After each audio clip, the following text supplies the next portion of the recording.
Hey everyone, welcome to Dr. Madhu's Physio Classes. पिछले video में मैंने आपसे बात की थी about the anatomy of clavicle. आज मैं आपसे बात करने वाली हूँ about the anatomy of bone scapula. ये देखिए, ये रहा scapula. Scapula bone को समझने के लिए 3-4 पॉइंट्स को अगर आप ध्यान में रखें तो आपको आसानी रहेगी इसके एनाटॉमी को डिस्क्राइब करने के लिए। पहली बात है, this bone has 2 surfaces, 2 surface होते हैं, 3 बॉर्डर्स होते हैं, 3 एंगल्स होते हैं और इसमें 3 प्रोसेसेस होते हैं। अब वन बाय वन उनको समझते हैं। 2 सरफेसेस होते हैं, ये रहा कोस्टल सरफेस। देखिए, ये कॉनकेव होता है, किस साइड होता है? डायरेक्टेड मीडियली होता है और फॉरवर्ड्स होता है। इसमें 3 लॉन्गिट्यूडनल रिजेस होते हैं और एक और रिज होता है जो कि लैटरल बॉर्डर को ज्वाइन करता है। ये रहा डॉर्सल सरफेस।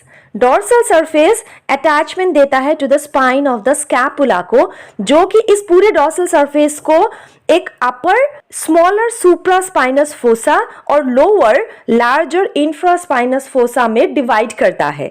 और ये दोनों फोसा कनेक्टेड होते हैं बाय द स्पाइनोग्लिनॉइड नॉच, जो कि सिचुएटेड होता है lateral to the root of the spine. ये रहा स्पाइन और इसके ऊपर ये रहा सुप्रास्पाइनस फोसा, नीचे रहा इंफ्रास्पाइनस फोसा। अब बात करते हैं बॉर्डर्स की। सुपीरियर बॉर्डर बिल्कुल पतला सा होता है, शॉर्ट होता है और near the root of coracoid process इसमें एक सुप्रास्कैपुलर नॉच प्रेजेंट होता है। लैटरल बॉर्डर मोटा सा होता है, थिक होता है और इसके अपर एंड में एक इंफ्राग्लिनॉइड ट्यूबरकल मौजूद होता है। मीडियल बॉर्डर थिन होता है और एक्सटेंड करता है from the superior angle to the inferior angle. 2 surfaces हो गए, कोस्टल, डॉर्सल, 3 बॉर्डर्स हो गए, सुपीरियर, लैटरल और मीडियल। इसके आगे मैंने आपको कहा था 3 एंगल्स होते हैं। ये रहा सुपीरियर एंगल जो कि ट्रेपीजियस से कवर्ड रहता है। ये रहा इंफीरियर एंगल जो कवर्ड रहता है by the latissimus dorsi muscle. और ये रहा लैटरल एंगल या ग्लिनॉइड एंगल जो कि ब्रॉड होता है और इसमें ग्लिनॉइड कैविटी या ग्लिनॉइड फोसा मौजूद होता है, जो कि डायरेक्टेड होता है forwards, laterally and slightly upwards. इसी ग्लिनॉइड फोसा के साथ head of the humerus articulate करके शोल्डर जॉइंट बनाता है। बात करते हैं 3 प्रोसेसेस की। एक तो स्पाइन या स्पाइनस प्रोसेस होता है जो मैंने ऑलरेडी आपको दिखाया हुआ है, पीछे की ओर डॉर्सल सरफेस में होता है और उसे सुप्रास्पाइनस और इंफ्रास्पाइनस फोसा में ये बांटता है।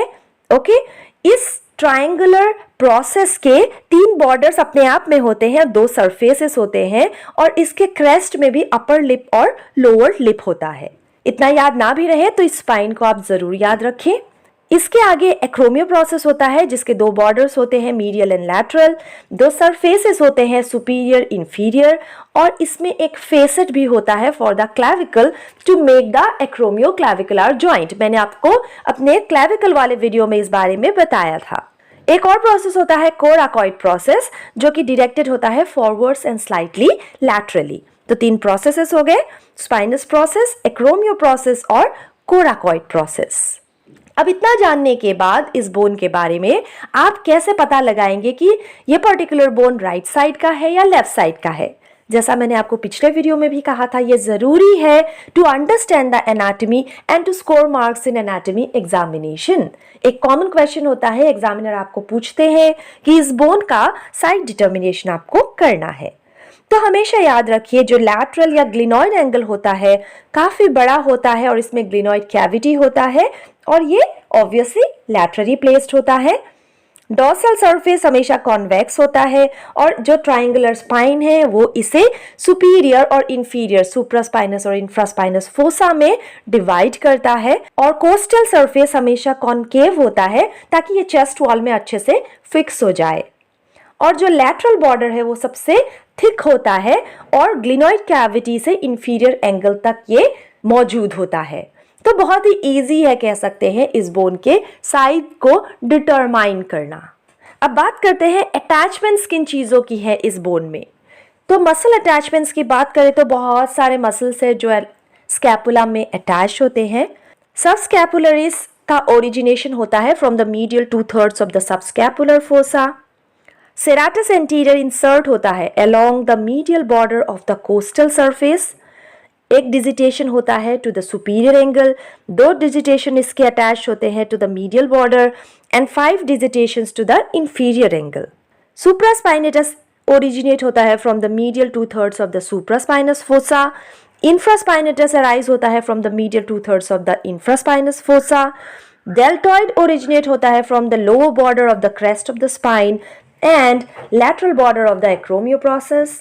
ट्रापीजियस मसल इंसर्ट होता है into the upper border of the crest of the spine and into the medial border of the acromio process.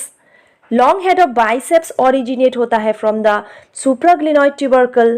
Short head originate होता है from the lateral part of the tip of the coracoid process. Coracobrachialis arise होता है from the medial part of the tip of the coracoid process. Pectoralis minor insert होता है into the medial border and superior surface of the coracoid process. Long head of triceps originate होता है from the infraglenoid tubercle.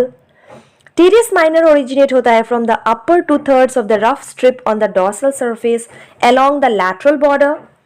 Teres major arise होता है from the lower 1/3 of the rough strip on the dorsal aspect of the lateral border.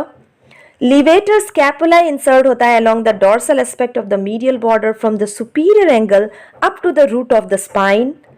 Rhomboidus minor insert होता है into the dorsal aspect of the medial border opposite to the root of the spine. Rhomboidus major insert होता है into the medial border between the root of the spine and the inferior angle in the dorsal aspect. और omohyoid originate होता है from the upper border near the suprascapular notch.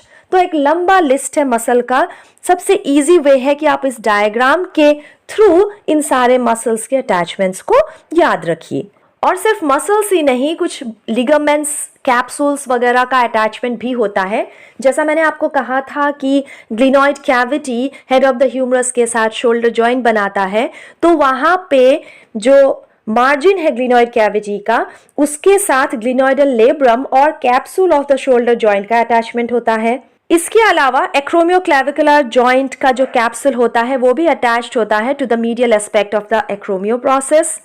कोराको acromial ligament की एक attachment भी होती है to the lateral border of the coracoid process and to the medial side of the tip of acromio process.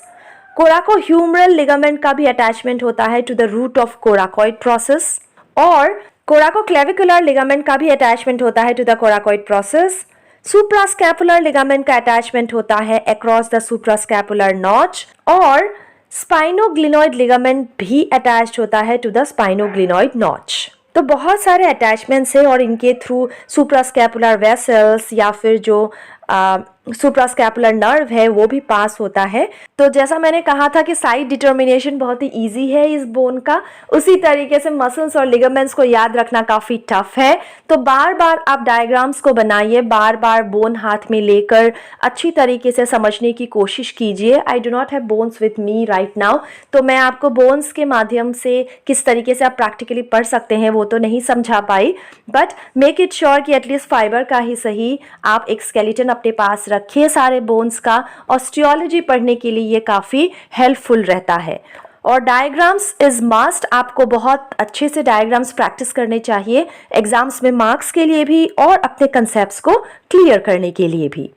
उम्मीद करती हूँ वीडियो आपके लिए यूजफुल रहा होगा। फिजियोथेरेपी के अन्य कई सब्जेक्ट्स के वीडियो मेरे चैनल में उपलब्ध है। अगर आप चाहते हैं इस तरीके के कंटेंट को देखना तो मेरे वीडियोस को चेक कीजिए।